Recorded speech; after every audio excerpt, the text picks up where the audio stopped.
Hi, Merry Christmas, Merry Yule. Season's greetings of whatever kind of faith, disposition or orientation you have. But anyway, yes, whatever part of the globe you're in, I hope you're having a good day. And I wanted to just make a little message to say thank you to you, really, all of you, because I've been on Facebook for about 5 years, and when I first went on, I thought, what am I doing on a social networking thing? And then one day I noticed that in the newsfeed somebody wrote that they said, my dad died a year ago today and I'm really feeling it. And my father had passed away about 10 years before, so I kind of knew how they felt. And then quite independently, someone else wrote that their mum had died a couple of years before that, and they were having a hard time. And when my dad died, somebody sent me a poem by email, because Facebook didn't exist then. And it was a poem written from somebody, I don't know who the author was, but it was as if it was written from someone who's just died, talking to the people who are still here.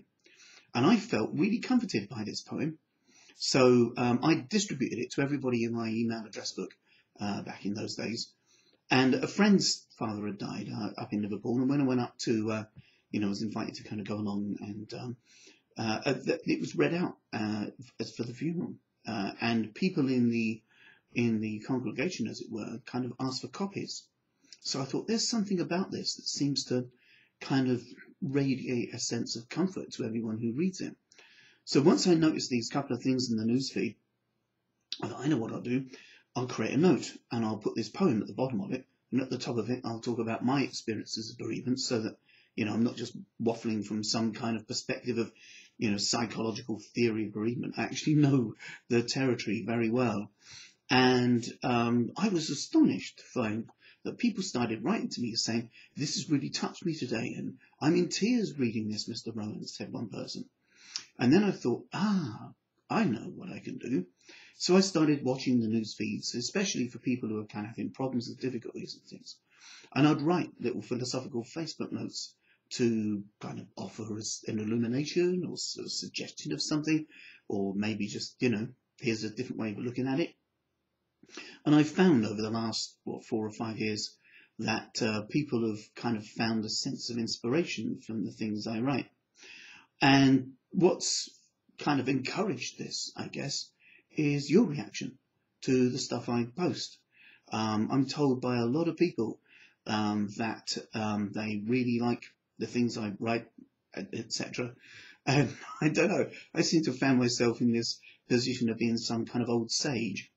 But I have this year kind of cobbled together a lot of these things, because I thought there's a value in here. I wrote a poem called An Asperger's Heart, and I just put it up on a couple of Facebook autistic kind of group pages and things to see what kind of reaction you might have. And the amount of people who liked it and shared it is quite phenomenal. And a lady wrote to me, I don't know her at all, and she said, my son is autistic, and he's 3 years old and he's never said a word. He's never spoken yet. But your poem has given me a window into his soul.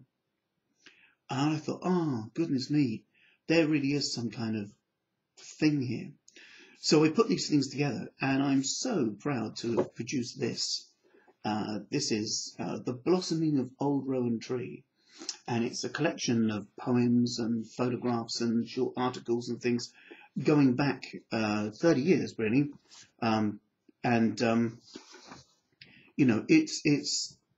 It's I feel really proud of it. I was showing a friend of mine this last night, and he kind of looked through every page and he thought, wow, this is just, quite something, because it's not just the words that have seemed to have touched people, but the photographs and things have done that as well.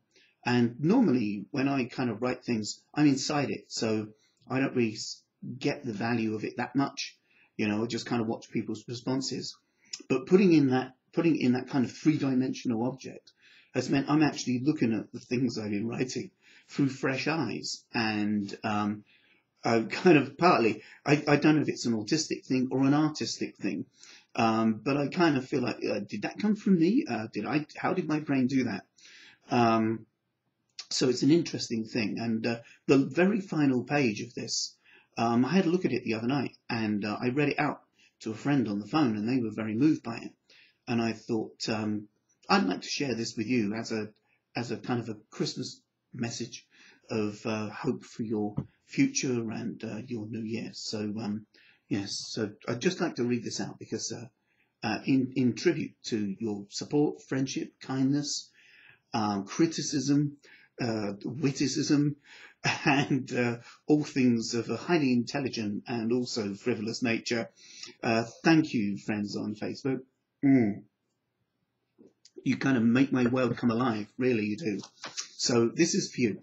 At the top of the last page, it says, life is a terminal condition from which there is a guaranteed recovery. Hello, brain, said the feeling in my heart, driven by my soul, keen to return to Earth's school so the lessons of pain can be learned more swiftly. Hello, heart, said my brain, noticing the time and wondering why I need to spend more time in time. I love the peaks on life's undulating wave. Not so keen on the troughs, though. I understand the troughs are the pathways to the next peak of delight, like winter's a bridge to the birth of spring. I understand, too, that each step of the path, each stage of the trough, must be fully felt in order for the heart to feel each drop of pain, so your soul carries the memory. This memory of the pain is like a ring of wisdom which steers the inner voice away from future decisions that could also bring such pain. And like aversion therapy for the soul, we learn through many lives on the undulating wave how to navigate life's decisions guided by the hand of deep inner wisdom. I know this, and my conscious mind wants it to hurry. I want to whiz through the troughs on a light-speed skateboard, but today I find myself doing slow time on planet Earth. Hello, friends on Earth who connect here in these words. I wish you joy and happiness today. I wish your heart the warmth of inner sunshine. I wish your journey well. Thank you. And if we haven't yet met, then I hope one day we do. But write to me, stay in touch, connect and things, and enjoy this world as best you can. And I wish you a safe journey. Thank you very much indeed. Bye. Cheers.